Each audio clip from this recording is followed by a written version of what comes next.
Hello good morning. അതെ, നിങ്ങൾ എല്ലാവരും ഇപ്പോൾ ശ്രദ്ധിച്ചിട്ടുണ്ടായിരിക്കും, ഇൻസ്റ്റയിലാണെങ്കിലും ഫേസ്ബുക്കിലാണെങ്കിലും സബ്സ്ക്രൈബ് എന്ന് പറഞ്ഞിട്ടൊരു ബട്ടൺ ഇപ്പോൾ ഉണ്ട്. പിന്നെ പലരുടെയും പോസ്റ്റുകൾ നോക്കിയാൽ ഒരു പിൻഡ് മെസ്സേജ് കാണാൻ പറ്റും, please subscribe to my page എന്നൊക്കെ പറഞ്ഞിട്ട്. നമ്മുടെ യൂട്യൂബിലാണെങ്കിൽ സബ്സ്ക്രൈബ് ചെയ്യുമ്പോൾ പൈസ കൊടുക്കേണ്ട ആവശ്യമില്ല. പക്ഷേ നമുക്ക് ഇൻസ്റ്റയിലാണെങ്കിലും ഫേസ്ബുക്കിലാണെങ്കിലും പെയ്ഡ് ആയിട്ടാണ് കേട്ടോ സബ്സ്ക്രിപ്ഷൻ നടക്കുക. ഇനി എന്തിനാ സബ്സ്ക്രിപ്ഷൻ ചെയ്യുന്നതെന്ന് ചോദിച്ചിട്ടുണ്ടെങ്കിൽ എക്സ്ക്ലൂസീവ് കോണ്ടന്റ് ആ കോണ്ടന്റ് ക്രിയേറ്റേഴ്സ് ആ സബ്സ്ക്രൈബ് ചെയ്തിട്ടുള്ള ആളുകൾക്ക് പ്രൊവൈഡ് ചെയ്യും എന്നുള്ളതൊക്കെയാണ്.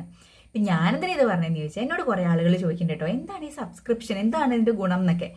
ശരിക്കും പറഞ്ഞാൽ എന്നെ പേഴ്സണലി അറിയാവുന്നവരോട് ഞാൻ പറയാറുണ്ട്, എന്നെ പൈസ കൊടുത്തൊന്നും സബ്സ്ക്രൈബ് ചെയ്യരുതേ. ഞാനിങ്ങനെ എല്ലാം ഇങ്ങനെ എൻ്റെ ഒരു സന്തോഷത്തിനും പിന്നെ പൈസ കിട്ടിക്കോട്ടെ എന്ന് കരുതിയിട്ട് ഞാൻ വീഡിയോസൊക്കെ ചെയ്യുന്നു. ഓൺ വോയിസ് ചെയ്യാൻ എനിക്ക് ഇഷ്ടമാണ്, അതുകൊണ്ട് നമ്മൾ ചെയ്യുന്നതാണല്ലോ.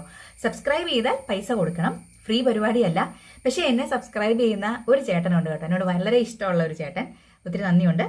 അപ്പം ഇനി ആർക്കെങ്കിലും സബ്സ്ക്രൈബ് ചെയ്യണമെങ്കിൽ ചെയ്യാം, പക്ഷേ പൈസ കൊടുത്തുള്ള പരിപാടിയാണ് സബ്സ്ക്രിപ്ഷൻ. എക്സ്ക്ലൂസീവ് കോണ്ടന്റ്സ് അവർ കിട്ടാൻ വേണ്ടിയിട്ട്, അല്ലെങ്കിൽ ആ ഒരു കോണ്ടന്റ് ക്രിയേറ്റർ ഇട്ടാൽ കിട്ടാൻ വേണ്ടിയിട്ടുള്ളൊരു പരിപാടിയാണ് കേട്ടോ. അപ്പോൾ അതാണ് സബ്സ്ക്രിപ്ഷൻ.